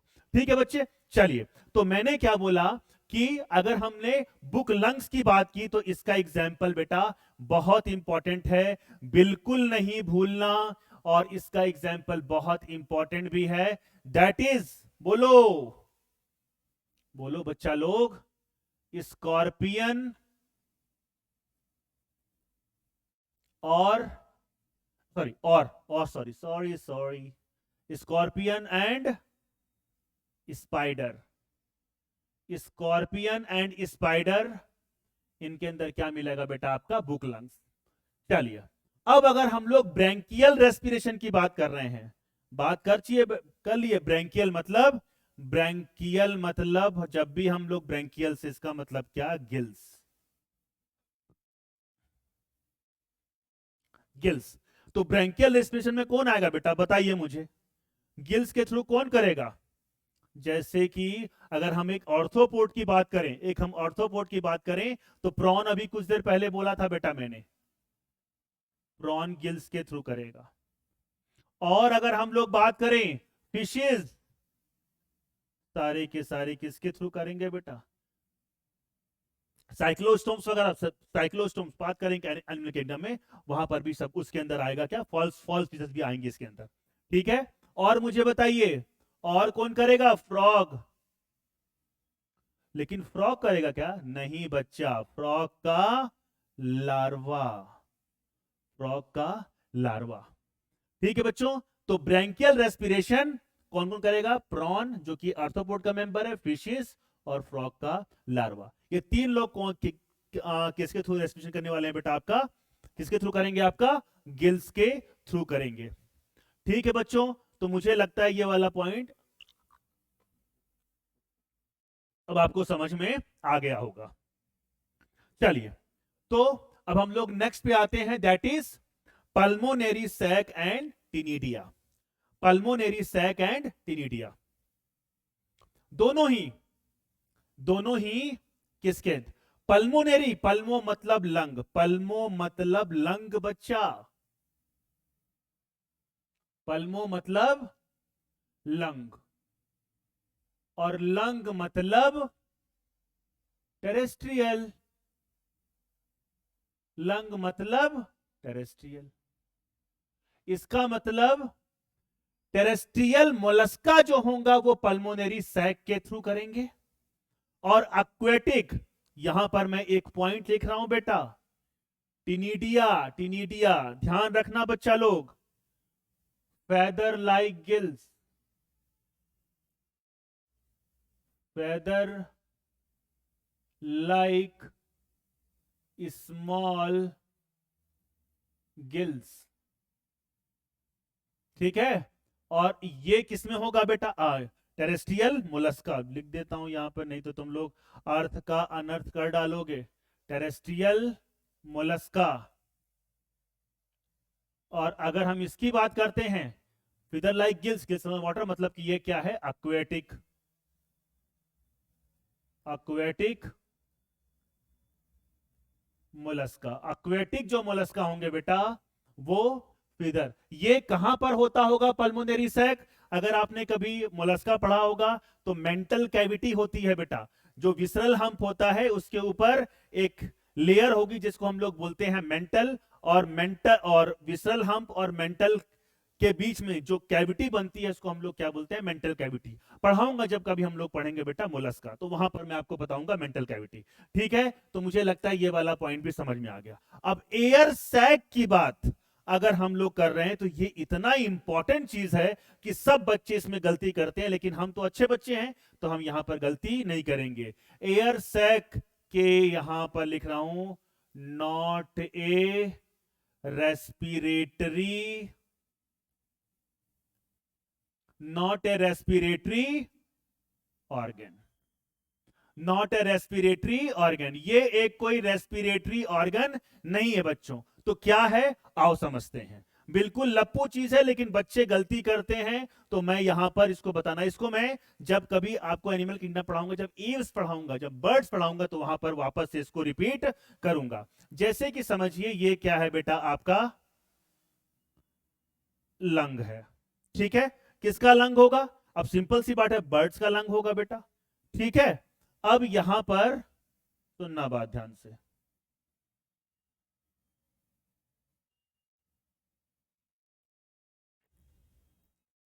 यहां पर लंग्स में छोटे छोटे पॉकेट्स या पैकेट्स बने होते हैं, पॉकेट्स बोल दो,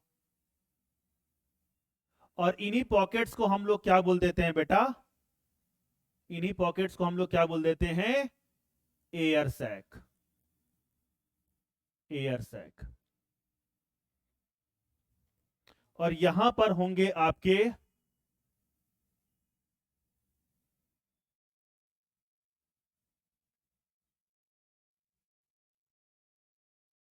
ब्रोंकाई एंड पैराब्रोंकाई, यहां पर होंगे आपके bronchi and parabronchi.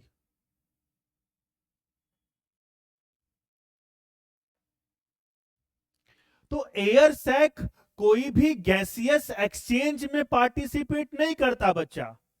Air sac doesn't participate, doesn't participate, लिख देता हूं, doesn't participate, doesn't participate in gaseous exchange, in gaseous, in gaseous exchange, ठीक है बच्चों, ठीक। तो फिर करता क्या है सर ये?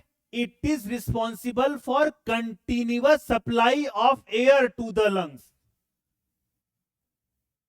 आइए, तो ये डायरेक्टली बेटा, ये एयर सैक, क्योंकि मान लीजिए कोई बहुत दूर दूर की माइग्रेटरी बर्ड्स हैं बेटा, तो उनको बहुत दूर तक बहुत देर तक उड़ना है, बहुत दूर तक और बहुत देर तक उड़ना है, तो वहां पर एयर की कमी ना हो, इसीलिए कंटिन्यूअसली, क्योंकि बेटा अगर वो काम कर रहे हैं, अगर वो कंटिन्यूअसली अगर उड़ रहे हैं तो उनको कंटिन्यूअसली एनर्जी की जरूरत है। एनर्जी कैसे आएगी बेटा? जब मैं फूड को ऑक्सीडाइज करूंगा, एटीपी बनाऊंगा, तभी तो एनर्जी आएगी। तो इसीलिए कंटिन्यूअस सप्लाई चाहिए होती है एयर की। तो मैं यहां पर लिख देता हूं कि एयर सैक रिस्पॉन्सिबल फॉर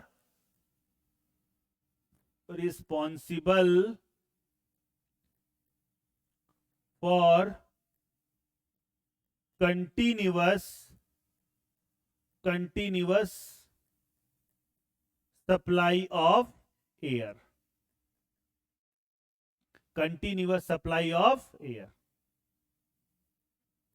ठीक है बच्चों, तो मुझे लगता है ये वाला पॉइंट भी अब आपको समझ में आ गया होगा। तो याद रखना, यहीं पर सावधानी हटी, दुर्घटना घटी। Air sac is not a respiratory organ. और बच्चे यहां पर गलती करते हैं, लेकिन अब यहां पर हम गलती नहीं करेंगे। ठीक है बच्चों, अब आइए लास्ट, पल्मोनेरी रेस्पिरेशन। क्या इसको पढ़ाने की जरूरत है? फिर से मैंने बोला पल्मो मतलब, बोलो बेटा, लंग। और अगर हम लंग्स की बात करेंगे तो लंग्स में एग्जाम्पल में मतलब वाया रेस्पिरेशन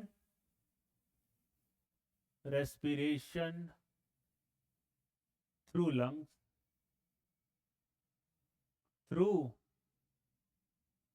लंग्स, ठीक है बच्चों।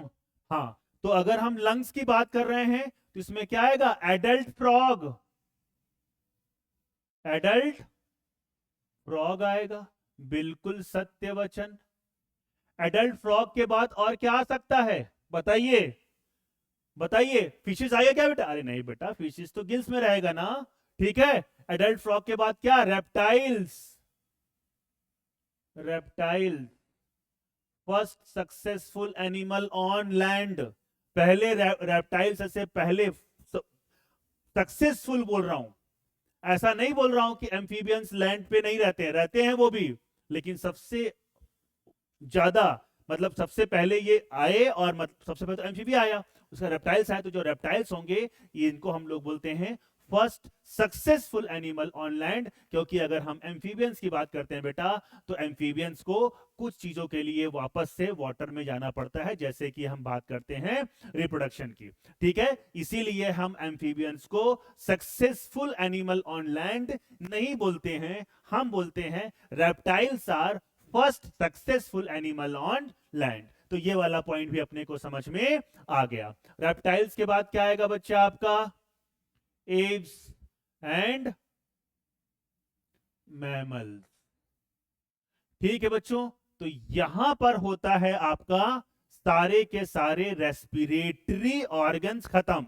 एनिमल किंगडम में अगर अभी एनिमल किंगडम नहीं भी पढ़ा है बेटा, तो भी अगर आप इन पूरे के पूरे याद कर लेंगे तो एनिमल किंगडम में आपको इन चीजों को याद करने की जरूरत नहीं पड़ेगी। तो बच्चा, जो भी चीजें हम लोग पढ़ते जा रहे हैं, कोई बात नहीं, हम 12 की जगह 13 लेक्चर ले लेंगे, 14 लेक्चर ले लेंगे, लेकिन क्रिस्टल क्लियर तरीके से पूरे दिमाग में अगर हम चीजों को घुसा लेंगे तो हमें आने वाले समय में कोई भी कॉन्सेप्ट क्लैरिटी से कोई दिक्कत वाली बात नहीं होगी। हमारा दिमाग में पूरा का पूरा कॉन्सेप्ट घुस जाएगा। ठीक बच्चों, लास्ट क्लास जब होगी तो मैं एनसीईआरटी पूरा लाऊंगा और पूरा लाइन टू लाइन आपको पढ़ के एक एक चीज समझा दूंगा, ताकि आपको मन का सेटिस्फेक्शन हो जाए कि हाँ भैया, हमने एनसीईआरटी भी रीड कर ली और ये चीज भी मैं करूंगा इस साल। ठीक है बच्चों, चलिए अब यहां पर मैंने बेटा कुछ क्वेश्चंस लिख रखे हैं, आइए हम लोग उस क्वेश्चन को सॉल्व करते हैं। अगर पहला क्वेश्चन की मैं बात कर रहा हूं, तुम लोग मन में सोचना, दो मैंने एजर्सन रीजन लेके आया बेटा, और मैं क्वेश्चन कराऊंगा थोड़े एजर्सन रीजन और स्टेटमेंट वाले क्वेश्चन ज्यादा कराऊंगा, क्योंकि वहीं पर आप फंसते हो। बाकी वन लाइनर क्वेश्चन तो बेटा आप लोग बहुत अच्छे हो, सब अच्छे से पढ़ ही रहे हो, तो आप अच्छे से सॉल्व कर लोगे। ठीक है बच्चों, चलिए, तो अगर हम बात करते हैं बेटा, सुनना बात ध्यान से, तो मैंने क्या बोला? एजर्सन, amphibians can respire through moist skin also. ये सही है क्या? बिल्कुल सही बात है, बिल्कुल सही बात है। Amphibians can respire through moist skin also, बिल्कुल सही बात है। ठीक है, और सेकंड क्या है, फ्रॉग इज एन एम्फीबियन, ये भी सही बात है। लेकिन मुझे बताओ कि क्या दोनों एजर्सन एंड रीजन ये भी ट्रू है, ये भी ट्रू है और ये भी ट्रू है। लेकिन मुझे बताइए कि क्या ये जो रीजन है ये एजर्सन का रीजन है? नहीं है बेटा। ठीक है, अगर हम बोलते यहां पर कि फ्रॉग रेस्पायर, अगर रीजन की बात में एग्जैक्ट कि frog respire through skin during hibernation, तो शायद हम लोग यहां पर इस रीजन को करेक्ट कर पाते। ठीक है ना। और यहीं पर अगर मैं यहां पर ये लिखता कि amphibians respire through skin, can नहीं लगाता और ऑल्सो नहीं लगाता, तो भी ये एजर्सन गलत हो जाता। तो यहां क्योंकि एम्फीबियंस कि अगर हम लोग फ्रॉग की बात कर रहे हैं बेटा, फ्रॉग एम्फीबिया है, तो वो बक्कोफेरिंजियल कैविटी से भी करता है, स्किन से भी करता है, गिल से भी करता है और लंग से भी करता है। ठीक है बच्चों, तो मुझे लगता है इसका आंसर आप समझ गए होंगे, जो भी आपके उसमें रहता है वो आप, कि ये एजर्सन ट्रू है, रीजन भी ट्रू है, but reason is not the true explanation of assertion. ठीक है बच्चों, चलिए अब आइए सेकंड क्वेश्चन करते हैं। Fishes use tracheal tube for respiration. अच्छा, ये कब से होने लगा? अरे बेटा गिल्स, गिल्स के थ्रू करते हैं ना बेटा, फिशेस तो गिल्स के थ्रू करते हैं। ठीक है, ट्रैकियल ट्यूब तो किसके अंदर होती है? आपके ऑर्थोपोड की इंसेक्टा क्लास में। ठीक है, तो ये गलत हो गया। ठीक है, फिशेस आर एम्फीबियन, अच्छा ये भी गलत हो गया। तो बताने की जरूरत नहीं है कि एजर्सन और रीजन दोनों ही गलत हैं। आइए थर्ड क्वेश्चन को सॉल्व करते हैं। थर्ड क्वेश्चन क्या है बेटा आपका? स्टेटमेंट वन मैंने क्या लिख रखा है? Oxygen is utilised by the organism in directly breakdown of nutrients, directly breakdown of nutrients. ठीक है, बिल्कुल। अरे ये जो लाइन है बेटा, ये एनसीईआरटी की लाइन है, बिल्कुल सही है। और जब मैंने पहला लेक्चर लिया था तो इस वाले लाइन को मैंने लिखा भी था। तो ये वाला स्टेटमेंट ट्रू है, breakdown of nutrients to drive energy for performing various activities, various activities, ये भी सही है बेटा, है ना। तो यहां पर स्टेटमेंट वन और स्टेटमेंट टू दोनों ही सही हैं। स्टेटमेंट वन भी सही है और स्टेटमेंट टू भी सही है। ठीक है, अब यहां पर क्वेश्चन नंबर 4 भी बेटा मैंने एनसीईआरटी से ही निकाल रखा है, ये भी एनसीईआरटी के बेस ही क्वेश्चन है। यहां पर मैंने क्या लिखा है बेटा आपका? occurrence of various respiratory organs in different animal due to their ये एनसीईआरटी की लाइन है बेटा, habitat and level of body organisation. Level of body मतलब वो कहां रहते हैं और उनका बॉडी ऑर्गेनाइजेशन क्या है। बॉडी ऑर्गेनाइजेशन से तात्पर्य है बेटा, मीनिंग ये है कि जो एनिमल किंगडम में जो भी आपके ऑर्गेनिज्म आएंगे उनकी बॉडी कैसे बनी है, यानी कि सेलुलर ग्रेड है, मतलब सिर्फ सेल्स ही है वहां पर, कि वहां पर टिश्यू फॉर्म हुआ है, कि वहां पे ऑर्गन फॉर्म हुआ है, कि वहां पर ऑर्गन सिस्टम का फॉर्मेशन हुआ है। ठीक है, तो इसी को हम लोग क्या बोलते हैं? Level of body organisation. तो इसका आंसर क्या हो जाएगा बेटा? Option two, habitat and level of body organisation. ठीक है, तो ये क्वेश्चन नंबर 4 भी मुझे लगता है आपको समझ में आ गया होगा। ठीक है बच्चों, चलिए अब हम लोग लास्ट क्वेश्चन करते हैं बेटा, दैट इज क्वेश्चन नंबर 5। अगर हम लोग क्वेश्चन नंबर 5 की बात कर रहे हैं बच्चों, तो यहां पर भी मैंने स्टेटमेंट वाला क्वेश्चन ही लिया है। ठीक है बेटा, अब मुझे आप बताइए कि स्टेटमेंट वन में मैंने क्या लिख रखा है? Special vascularised structure called gills. अब ये क्वेश्चन मैंने इसलिए लिख रखा है ताकि आप ये रट्टा मारो कि एनसीईआरटी ने इस स्टेटमेंट को लिख रखा है कि गिल्स को हम लोग क्या बोलते हैं? स्पेशलाइज्ड वेस्कुलराइज्ड स्ट्रक्चर को हम लोग क्या बोलते हैं? Gills are used by most of all arthropod and mollusca. गलत है बेटा ये स्टेटमेंट, ये स्टेटमेंट बिल्कुल भी गलत है। क्यों गलत है? क्योंकि जो अभी मैंने आपको बताया कि ऑर्थोपोड बेटा उसमें ट्रैकियल सिस्टम भी होता है, मतलब वो ट्रैकिया से भी करते हैं और गिल से भी करते हैं। ठीक है, और यहां पे आर यूज्ड क्या लिखा है बेटा? Are all arthropod. तो ये वाला स्टेटमेंट आपका क्या हो गया बेटा? गलत हो गया। ठीक है। दूसरा मैंने क्या लिख रखा है, सुनो, वेस्कुलराइज बैग्स कॉल्ड लंग, इसको भी आपको याद करना है, इसीलिए मैंने यहां पर इसको लिया है। तो वेस्कुलराइज्ड बैग्स को हम लोग क्या बोलते हैं बेटा, लंग्स बोलते हैं। वेस्कुलराइज्ड ब्लैक को हम लोग क्या बोलते हैं, लंग्स बोलते हैं। और are used by terrestrial forms for the exchange of gases, बिल्कुल सही बात। तो स्टेटमेंट 1 गलत है और स्टेटमेंट 2 सही है। ठीक है बच्चों, चलिए, तो मुझे लगता है कि कितना टाइम हो गया बेटा आपका, 1.5 घंटे का लेक्चर हो गया है। तो मुझे लगता है कि काफी बड़ा लेक्चर हो गया है। ठीक है, तो अगली क्लास में हम लोग मिलेंगे और अगली क्लास से और आपको मजा आएगा, क्योंकि अगली क्लास से हम लोग और अच्छे से पढ़ेंगे क्या, ह्यूमन रेस्पिरेटरी सिस्टम, और वहां से आपको और मजा आएगा और आप जानेंगे बेटा कि कैसे आप किस किस थ्रू से होते, कहां से होते हुए एयर आपके लंग्स में पहुंचती है और कैसी आपकी फिजियोलॉजी होती है ड्यूरिंग रेस्पिरेशन। ठीक है बच्चों, अगर कोई दिक्कत हो, कोई डाउट हो, तो आप कमेंट सेक्शन में मुझसे क्वेश्चन पूछ सकते हैं। Again I am telling you, बाकी आपका अगर मैं बोलूं बेटा, तो टेलीग्राम का नंबर, टेलीग्राम में मैं इसके नोट्स तो शेयर कर रहा हूं बेटा, टेलीग्राम का नंबर मुझे एक्चुअली याद नहीं आ रहा है मैंने कौन सा नंबर शेयर किया हुआ है। ठीक है, अगली क्लास में मैं टेलीग्राम वाला नंबर दे दूंगा, तो आप टेलीग्राम में भी मुझसे डायरेक्टली मैसेज के थ्रू भी क्वेश्चन पूछ सकते हैं। और उसी टेलीग्राम चैनल पे बेटा मैं डीपीपी भी प्रोवाइड करूंगा, उसी टेलीग्राम चैनल पे मैं डीपीपी भी प्रोवाइड करूंगा। तो उस चीज का भी ध्यान रखिएगा कि उन डीपीपीस को भी आपको सॉल्व करना है। ठीक है बच्चों, तो और भी कोई दिक्कत हो, कोई परेशानी हो, तो यू कैन आस्क मी। ठीक है बेटा, चलिए, तब तक के लिए बेटा थैंक यू सो मच।